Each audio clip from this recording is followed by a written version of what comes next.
Good afternoon, everyone, and welcome to Grand Rounds. My name's Matthew Linford. I'm the Senior Medical Registrar at the hospital, as well as the chair today. In terms of an acknowledgement of country, so ACT Health acknowledges the traditional custodians of the land we are meeting on, the Ngunnawal people. ACT Health acknowledges and respects their continuing culture and connection to the land. ACT Health also acknowledges and welcomes other Aboriginal and Torres Strait Islander people who may be present in this venue today. So we've got the ICU unit, Dr. Will Spencer and Tina Zhu presenting today when everything fails to restore vascular tone. So it's a case of refractory vasoplegic shock. So Will. Thank you.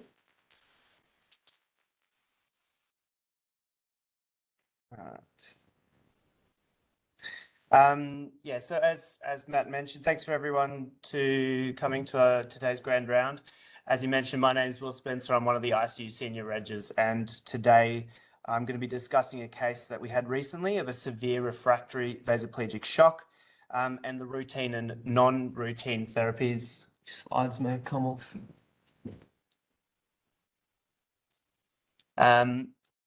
The routine and non-routine therapies that were used to manage it. So the case today is that of a 17-year-old male with a previous mental health history, including previous suicidality with polypharmacy overdose. And I've given him the very original moniker of OD. He's on 3 different psychotropic agents, as you can see, as well as melatonin to aid in sleep hygiene. He's otherwise medically well and lives with his family. So at 2 a.m. on the day in question, he ingested 1,250 milligrams of quetiapine, 300 milligrams of perindopril, and 600 milligrams of sertraline, the latter 2 being his mother's medications. He informed his parents quite promptly, who immediately called the ambulance and brought him into ED. At that time, he was well, other than some mild subjective drowsiness. On his arrival to ED, he was tachycardic to 120s, but was normotensive, and had some persistent mild drowsiness. Immediate contact was made with New South Wales Poisons Information Centre. They advised to monitor for hypotension and drowsiness as the most likely toxidromes to present. They suggested that there may be a role for activated charcoal, but that wasn't given at this stage due to the patient's progressive drowsiness and very likely poor tolerance of an NG tube at that time. About 2 hours after initial ingestion, new hypotension occurred with a systolic in the 70s. And over the next hour, he was given 2 litres of crystalloid with very minimal improvement in his blood pressure, and peripheral noradrenaline was commenced. After another hour, hypertension was persisting, which warranted arterial and central access to be established, with his noradrenaline escalating significantly.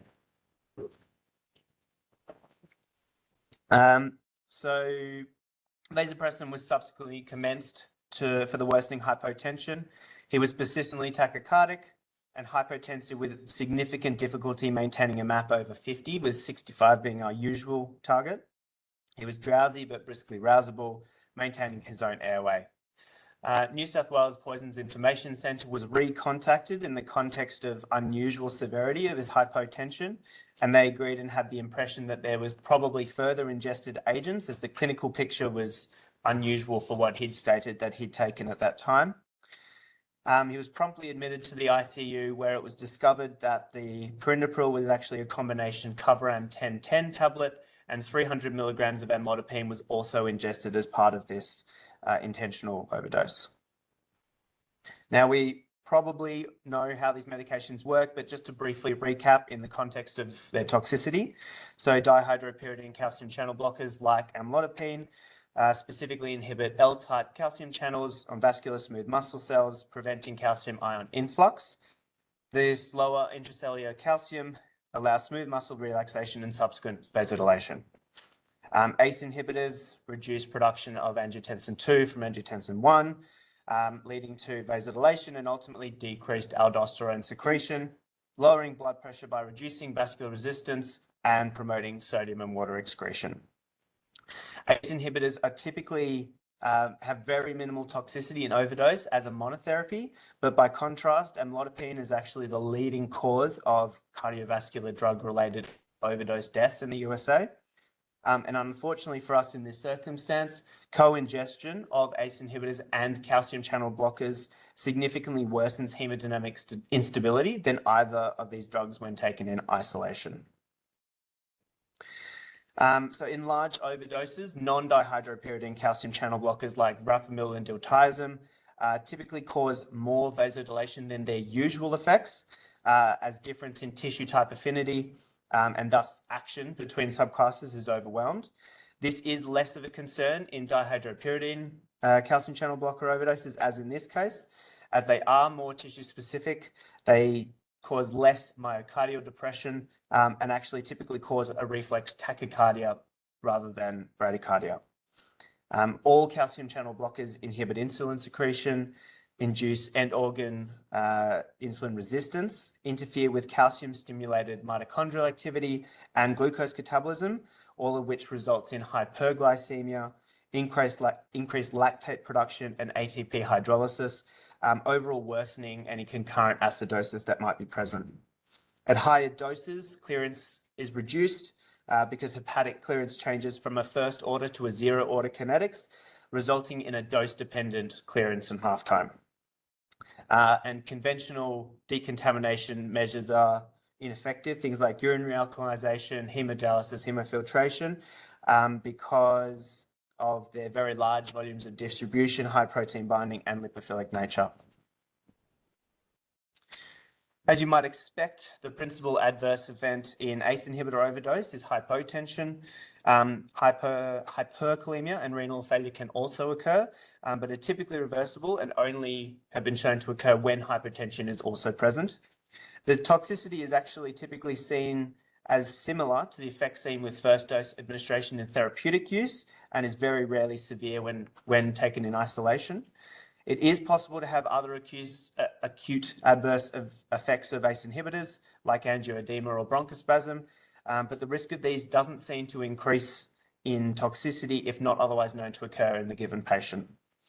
Some ACE inhibitors are efficiently removed from circulation by dialysis, and luckily for us, perindopril is in fact one of those considered highly dialysable.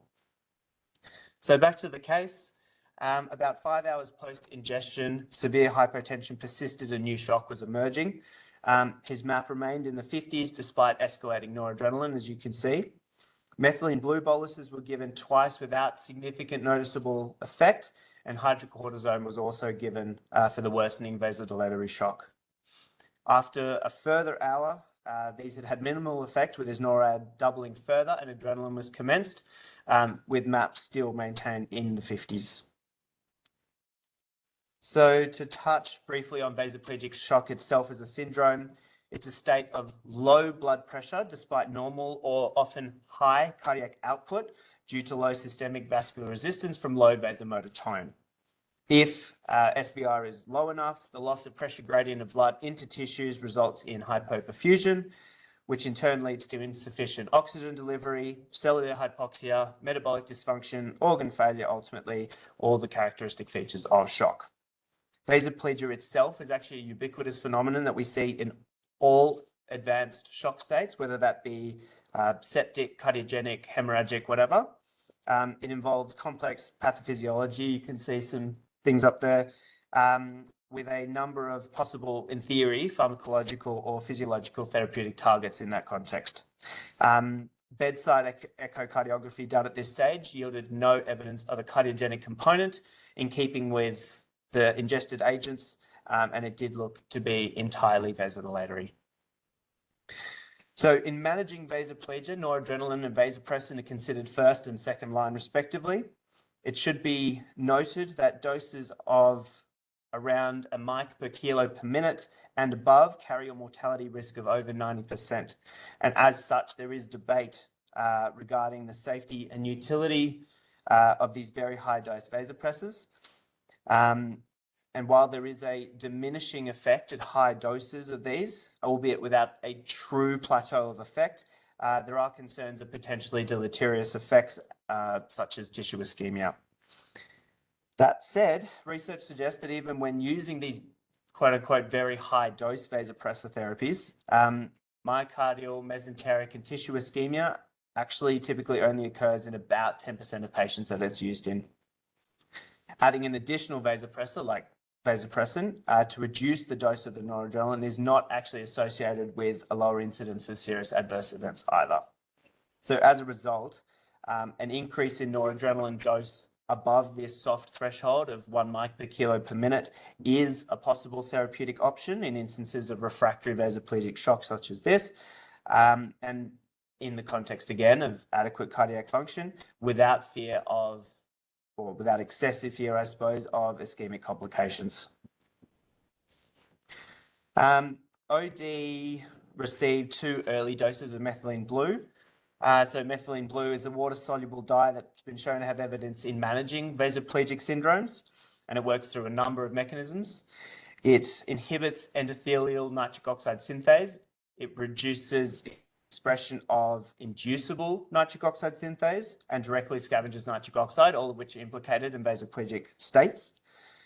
Ultimately, this reduces nitric oxide's vasodilatory effects through soluble guanylate cyclase.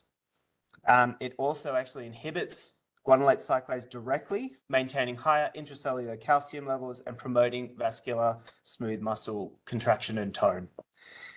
It is used both in bolus dose and infusion, with a trend towards improved mortality more convincingly seen in infusion, but seemingly more rarely used. Concurrent administration of vasopressors and methylene blue have been shown to improve hemodynamics with less overall support required, improved lactate and improved mortality, and as such is a well-recognized rescue therapy in the context of otherwise refractory shock. But as with everything we do in medicine, there are some risks with its use that need to be considered, as you can see on the bottom there. There is an admittedly facetious saying in ICU that no one's allowed to die without a trial of steroids, and that does seem to hold true in the case of vasoplegic shock.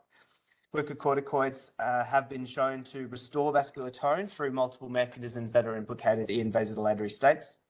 Broadly, they reduce expression of pro-inflammatory and cytokines and vasodilatory mediators and improve adrenergic receptor expression, ultimately restoring vascular tone and responsiveness to catecholamines. There are clinical trials such as the adrenal and Approach's trial, which have shown a trend towards improved outcomes in their use in septic shock, again, a form of vasodilatory shock. Calcium supplementation was given near continuously through the early phases of OD's presentation, aiming to maintain an ionized calcium level over 1.1 millimoles per litre. Interestingly, calcium supplementation is independently associated with improved outcomes in critically unwell ICU patients. It obviously has a fundamental physiological role in cardiovascular physiology through maintenance of myocardial function and vascular tone. In calcium channel blocker overdose, increased extracellular calcium is thought to promote calcium influx by any unblocked L-type calcium channels. Response is variable with severe toxicity, but may improve hypotension and conduction abnormalities, but it's much less effective for bradycardia. There is no real optimum dose range, and there's no recognized identifiable dose-response relationship with its use, which is also transient. So infusion is typically recommended over bolus dosing with close monitoring required. There are risks associated with calcium administration. Again, as with everything we do, rapid boluses can cause hypotension, again, would not be useful, atrioventricular dissociation, and rarely ventricular fibrillation. Multi-organ failure can also occur with acute tubular necrosis, hepatic necrosis, splenic infarct, skin involvement from calciphylaxis related to overaggressive use in the setting of things like calcium channel blocker overdose. So at 9:15, vasopressors peaked at a dose equivalence of over 3 micrograms per kilo per minute, which is enormous doses for anyone who's worked in the critical care space, with hemodynamics becoming unsupportable at that time. He was profoundly tachycardic and going into multi-organ dysfunction requiring intubation. He had worsening encephalopathy and less reliably managing his airway. He had worsening hypoperfusion with significantly worsening lactates and metabolic acidosis, as you can see on the ABG on the right. that screen is blocking a couple of things at the top. And he started to develop a new hypoxic respiratory failure and biochemical evidence of worsening renal failure, but good urine output at that time. So it was decided to have a coordinated intubation and VA ECMO cannulation. ECMO sheets were preemptively inserted in case of a cardiovascular collapse on induction. Thankfully, intubation progressed relatively uneventfully, and subsequently ECMO was established without arrest. There was minimal effect actually noticed, with only a mild reduction in adrenaline. And you can see from the gases on the right of the screen that progressive shock persisted despite the ECMO cannulation and adjunctive therapy. So the cannulation was about 9:30, and you can see that these gases up until 1 o'clock still had escalating lactate. So that wasn't particularly effective in this instance.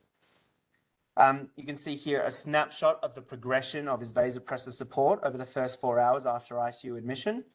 So you'll notice insignificant improvement in adrenaline just there in the sort of 30 minutes after ECMO initiation. You will notice, however, a very significant drop-off in supports just a little bit later than that, which I'll come to shortly. But you can see that our peak of vasopressor support, 140 of adrenaline, 180 of noradrenaline, vaso at 0.06 units per minute running in the background as well.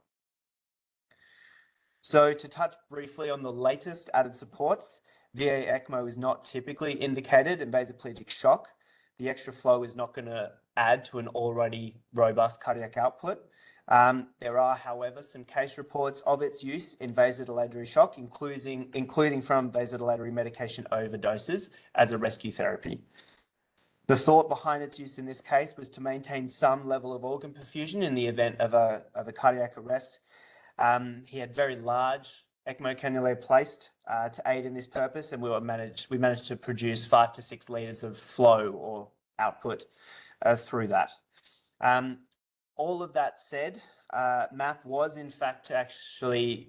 observed to drop slightly when the ECMO was paused to attach backflow cannulas of about 6 or 7 millimeters of mercury, which may seem insignificant, but when we're dealing with the numbers we had, those 6 millimeters of mercury might have helped, suggesting that there was a little bit of conferred benefit from the ECMO in this circumstance. Continuous renal replacement therapy was instituted very early in OD's presentation for a number of reasons. As mentioned already, perindopril itself is highly dialyzable, and it was going to help from a serum level perspective. We'd be able to better manage his acid-base status as he was becoming progressively acidotic. There's evidence that it can eliminate pro-inflammatory cytokines, which may well worsen the picture that we've been observing, and it was very likely to be indicated before long, regardless, from a biochemical perspective. Double CRT was actually run, one through the ECMO circuit and the second through an independent VASCATH that I placed. And in that context, there is evidence of hemoabsorption having been used effectively in calcium channel blocker overdose and shown to reduce serum levels of including amlodipine, but that wasn't a therapy available to us. So in this setting of this very severe and refractory vasoplegia and worsening shock, decision was made to trial further adjunctive therapies. So on the advice of toxicology, 5 grams of hydroxycobalamin, or B12, was infused. We managed to achieve an absolutely astounding 60% reduction in vasopressor equivalence dose after the first infusion over just 15 minutes, with a concurrent rise in MAP from 57 to 66 over that same time period. So we can see approximately over the time frame that it was used, we were at over 100 of adrenaline, and that ended up at about 5 or 3. And NORAD also went from, as you can see, 170 there down to 100 in roughly, again, that same time frame. A further infusion about 5 hours later yielded very similar results with a 45% reduction in vasopressor equivalence at that same time frame. Noradrenaline equivalence, the NAE, you can see there, quantifies the total amount of vasopressors in use, considering the potency of each different agent, which would typically include your catecholamines and derivatives and vasopressin, like in this case. So to talk about that new therapy, hydroxycobalamin is a highly bioavailable form of B12. It's typically used to treat cyanide poisoning, but has a notable side effect of increasing blood pressure. And as such, its use in vasodilatory states has been explored fairly extensively. So it inhibits endothelial and inducible nitric oxide synthase and directly binds nitric oxide, similar to methylene blue, as I discussed earlier. It thus inhibiting stimulation of guanylate cyclase, decreasing cyclic GMP, which would otherwise decrease intracellular calcium. Hydroxycobalamin, though, also binds hydrogen sulfide, which has been shown to be an independent marker of poor prognosis in vasodilatory states. That action is thought to inhibit the activity of ATP-sensitive potassium channels, even inhibiting their hyperpolarizing and vasodilatory activity, as you can see here. So hydrogen sulfide is inhibited, which would normally promote hyperpolarization through those potassium channels, and similarly through inhibition of the nitric oxide pathway, inhibiting that vasodilatory mechanism. So the earliest use of hydroxycobalamin for vasoplegic states was documented in 2014. It's often referred to as a rescue therapy in otherwise refractory or methylene blue resistant cases such as this. It's been shown in numerous case studies and case series to be quite effective. And a recent pilot trial was actually published very late last year, which showed both study feasibility for a further trial, but also positivity for high-dose IV hydroxycobalamin compared with placebo, where its administration was associated with reduced vasopressor dose and H2S levels at all time points in the study and without any serious adverse events through the trial. Many case reports and cohort studies reported on the use of both hydroxycobalamin and methylene blue. Now, while rarely statistically significant, trend of combination therapy seems to yield better results than either agent used in isolation, but few studies actually directly compared the two therapies. So there are no known contraindications to hydroxycobalamin, but caution should still be exercised. It can cause a red chromaturia, erythema, elevated blood pressure, which is what we're going for in this case, obviously, acneiform rash, headaches, and photosensitivity, although you're unlikely to see those in someone in a shock state, intubated and sedated. Rarely, it has caused anaphylaxis, angioedema, urticaria, and acute renal failure. When used for cyanide toxicity, it's actually been reported to cause severe hypertension, but again, in this case, that's sort of what we're going for. But perhaps more importantly, hydroxycobalamin can interfere with a number of laboratory values in the context of the co-oximetry used to produce those measurements. It can cause false blood leak alarms on dialysis and aberrant readings of many investigations. You can see a list up there. Can persist for up to 4 days after its administration. So caution needs to be used in interpretation after its administration. There is also postulation that it may cause false readings of pulse oximetry, but to date, there isn't any evidence of this in non-invasive surface co-oximetry.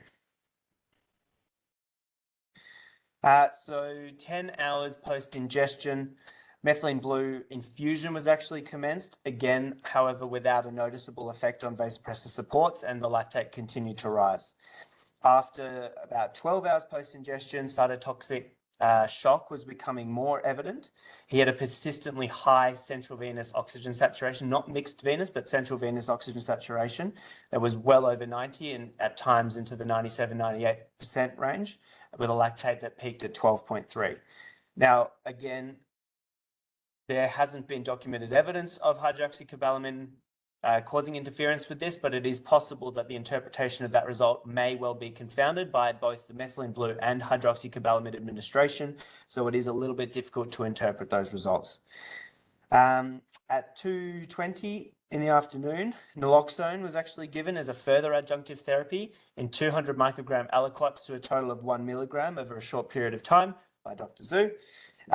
Noradrenaline was further rapidly decreased over, again, that short period of time from 95 to 70 mics per minute, with an overall noradrenaline equivalence, including other agents, reduced by about 20% in, again, about 15 or 20 minutes. Midazolam was increased for sedation, given we just antagonized his fentanyl, that it was running concurrently.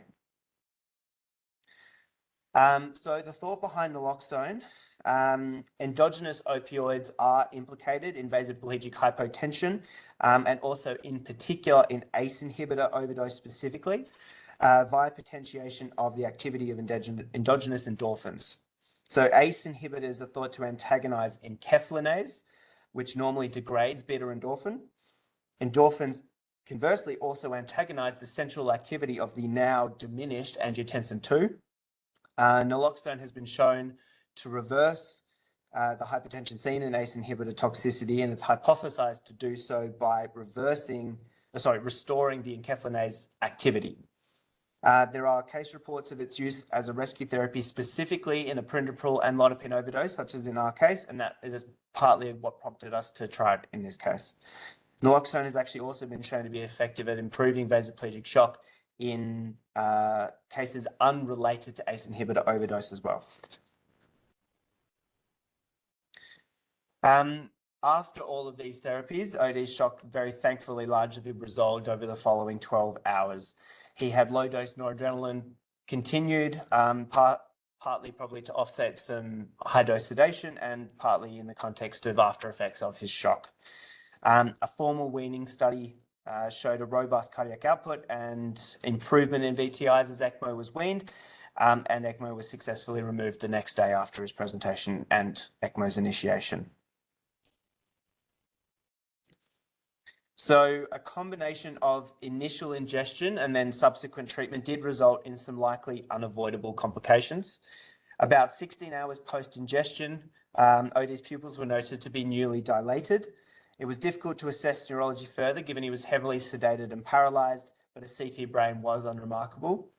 During a paralysis hold, he was noted to be hypertonic and tremulous, with concerns raised for seizure-like activity, and he was subsequently loaded with anticonvulsants. After he'd had good urine output for the first 48 hours of his stay, he then developed oligoanuric renal failure with new hyperkalemia necessitating ongoing renal replacement therapy. We then noted that his CK was quite severely elevated about 72 hours post his presentation, with retrospective CK levels added on, which showed a peak at about 48 hours post onset of shock and methylene blue administration. He was afebrile in the early days of his presentation, but any fevers that might have presented were likely concealed by his extracorporeal circuits that were running. He did also develop an MSSA ventilator-associated pneumonia, but that had very minimal impact on his stay. Some of you may have recognized some of those symptoms as being a constellation that fit with a particular syndrome, and it was thought that he had complicated and had a serotonin syndrome or serotonin toxicity present. So methylene blue itself is a reversible monoamine oxidase inhibitor, thus decreasing serotonin metabolism. Sertraline and quetiapine, which you may remember also taken as part of his initial overdose, increase intrasynaptic serotonin and increase serotonin receptor activity, respectively, further increasing the risk of serotonin toxicity, which subsequently presented. The typical features, as you can see there, were likely all present in this case, but were somewhat disguised by the clinical context of his sedation, paralysis, and in effect cooling through his extracorporeal circuits, and the initiation of his early renal replacement therapy. Luckily, management is typically supportive, and he had most of it already initiated. He was already on a midazolam infusion for his sedation. He was being cooled, as I mentioned, through his extracorporeal circuits and nursing cares, and his renal replacement therapy managed his AKI, his rhabdomyolysis. We recontacted New South Wales Poisons Information Centre in this context, and we had been warned of this potential eventuality. And they suggested a very short course of cyproheptadine, which is a serotonin antagonist that we use in serotonin syndromes, which we gave him for 24 hours. OD made quite a remarkable recovery, and given how severe his shock was, he was extubated after 6 days in ICU, but with resolution of his hypoxic respiratory failure quite promptly. His ventilator-associated pneumonia didn't really contribute to his ICU stay, as I mentioned, and his extubation was actually chiefly delayed by some delirium. That delirium persisted for about 10 days before spontaneous resolution. The cause was somewhat unclear, whether it was a lingering serotonin toxicity, prolonged emergence phenomenon, withdrawal from high-dose sedation. His continuous renal replacement therapy was transitioned to intermittent hemodialysis, which continued until 14 days post his ingestion, after which his creatinine returned to a baseline 1 month post-ingestion.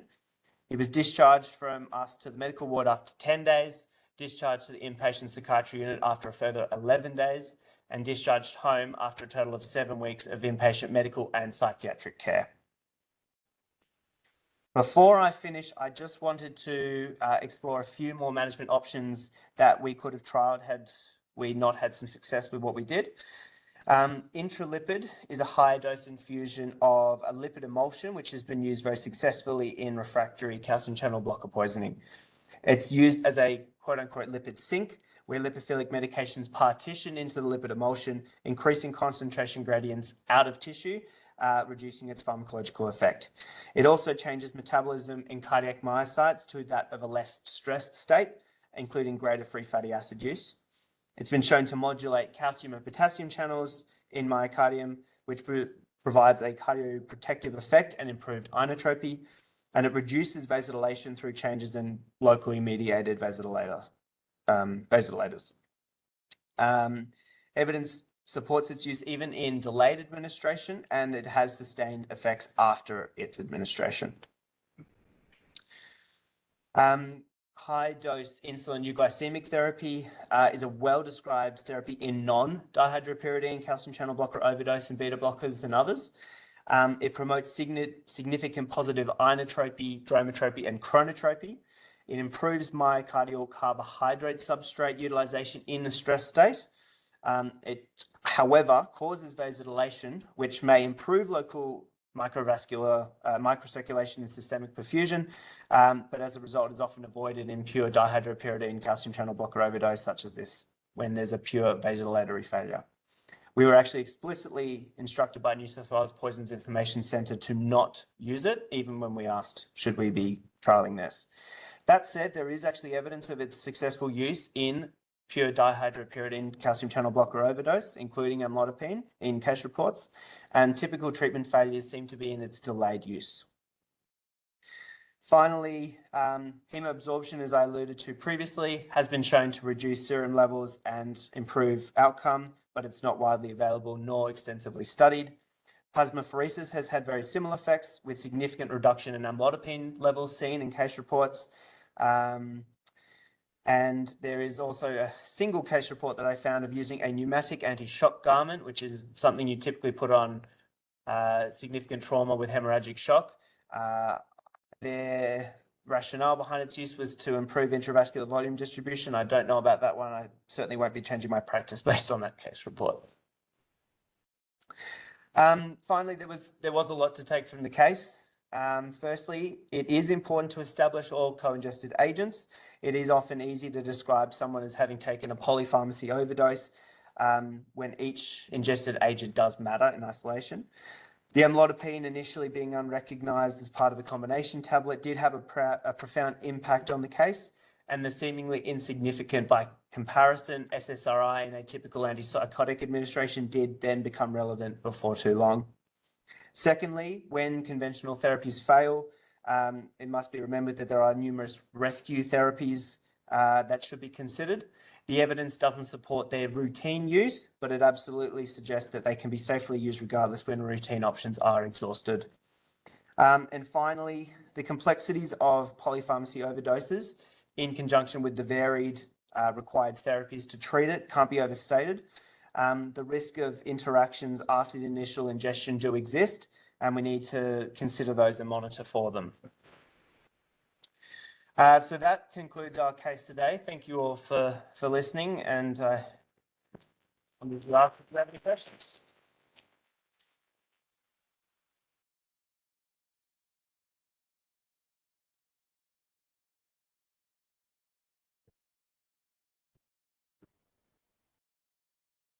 Thank you very much for very organized presentation. Given that this patient has a refractory vasotonic type of shock, and this is provoked by significant calcium channel blockers, and this patient has reduced tissue calcium. We think that this patient might need continuous calcium infusion, and this has not been done here. And also, if there is any role here for hypothermia, given this refractory shock, and given that this patient has decreased peripheral resistance and probably ignored, why was not given dopamine and dopamine? So to recap the question quickly for those online, question raised about the use of calcium in the context of a severe calcium channel blocker overdose. Question about inotropications like dopamine and dobutamine in the context of probable reduced preload. And could you remind me? And a question regarding hypothermia. So to answer the calcium question first, I mentioned earlier that calcium was given near continuously through his initial presentation. Initially, we were giving it as controlled bolus dosing, maintaining a calcium of over 1.1. And I think there is a gas where we've gone a bit harder, and I think we got up to 1.5 at peak millimoles per litre. I have only personally ever used a calcium infusion in the context of pediatric vasodilatory shock. I haven't used that personally in adult vasodilatory shock, but I can't recall whether we did go to an infusion regime rather than a bolus dose regime for this patient. This patient is, like you said, particularly in the calcium channel blocker cases. That's why we're pursuing with infusion to maintain the high level, increase the extracellular. So to answer your first question, yes, we did actually exactly. Yeah. What we did. And in theory, then antagonizing the antagonistic nature of the calcium channel blocker overdose. In terms of hypothermia, I don't actually recall whether that was something that was considered on the day.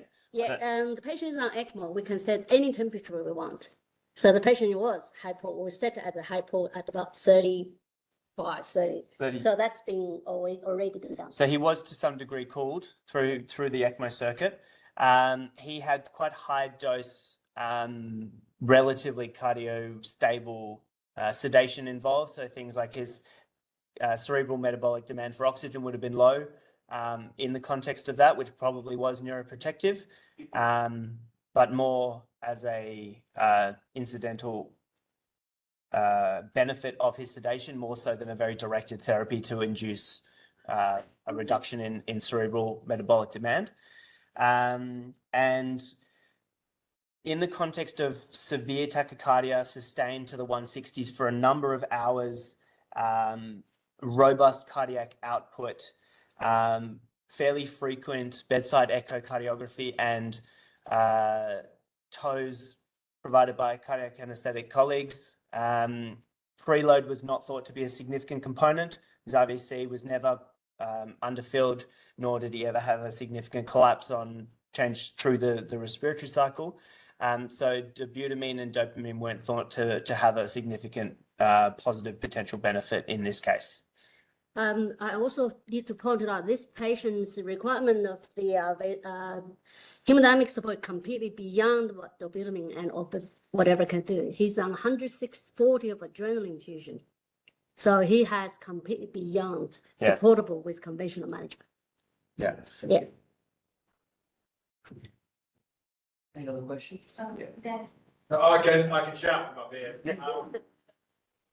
You should have given the hydroxychloroquine earlier, because that is a very non-offensive drug to use, and would have, if it had the same effect earlier in the course, would have dramatically reduced your vasopressor requirement. And I think some of your adverse effects are happening because of the very high doses of noradrenaline and the drugs you're giving him. But I just feel that doesn't feel like a rescue therapy. That feels like something we should think of earlier. I can answer your question straight away. We do not have it. So it took us from North Canberra Hospital, then both the medication are expired. And we have to start, Would you give it? absolutely. We would have given it earlier. The other interesting point was that, and there's colleagues in the room that can attest to this, that New South Wales Poison Information Centre kept saying, oh, we'll have it in your back pocket. Keep it in your back pocket. We might need to give this. And it was brought up as a therapy very early in the piece. And they kept saying, oh, maybe, just hang on, try the adrenaline first. I can't see what the adverse. That Exactly. I totally agree. It's a therapy I've only personally used once prior to this as well, and it's not something I've seen used otherwise in any of the intensive care units I've worked in. All of the evidence that I found on a literature review for the case all seem to be overseas. It is quite rarely used and I think under-recognised, and the only trial that exists is pilot, early, and only published in November last year. So its evidence is not supported until now, and again, then it's only at a pilot trial level. That said, I would be reaching for it sooner in the future if I was presented with a similar case.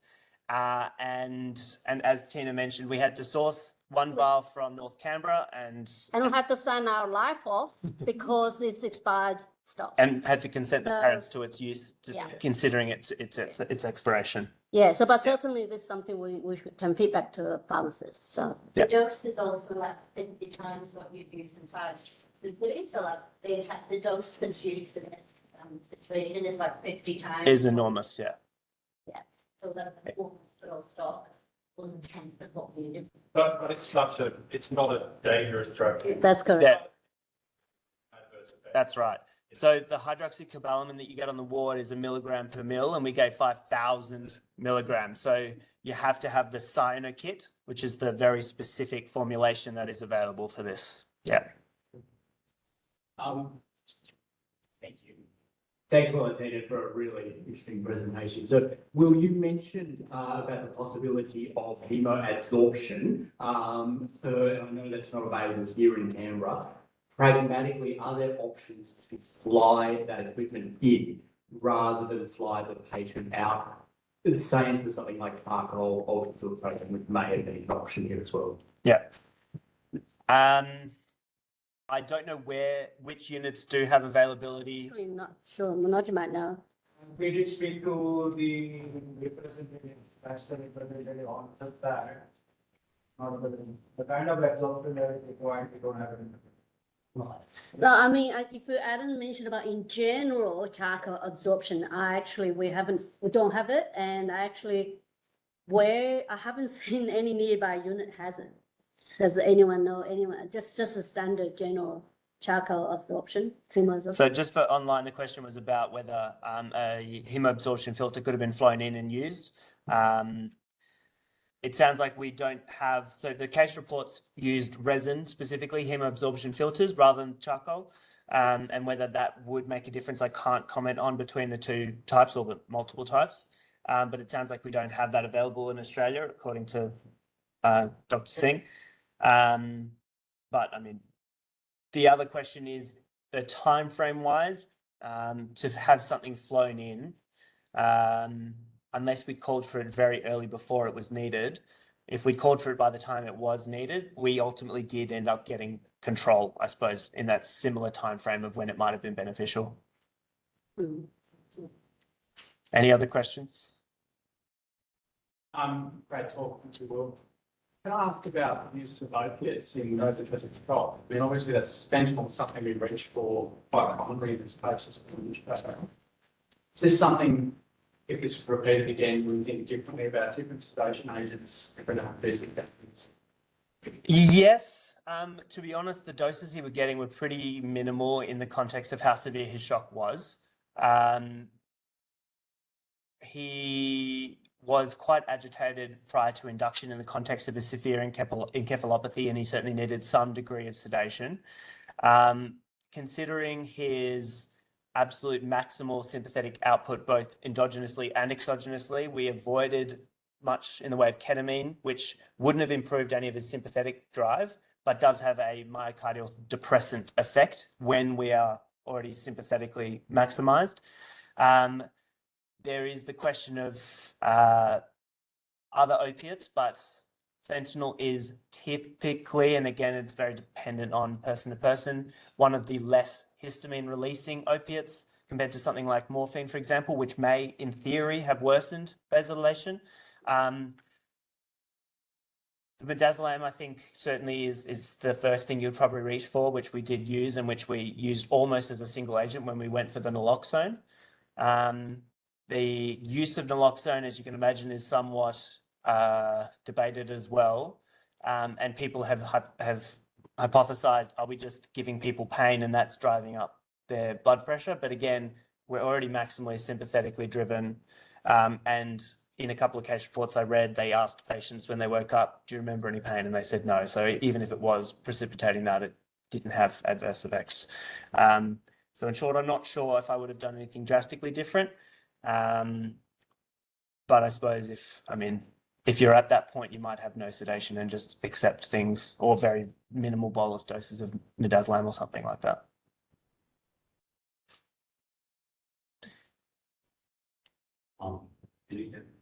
For the sake of completion,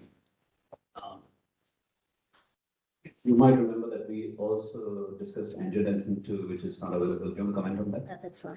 Yeah, so luckily, I suppose in this case, it was an angiotensin inhibitor, angiotensin converting enzyme inhibitor rather than an angiotensin receptor blocker.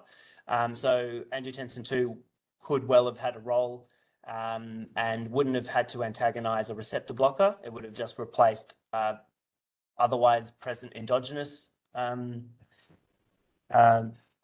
2. There are certainly positive trials. There has been use of it. We probably absolutely would have used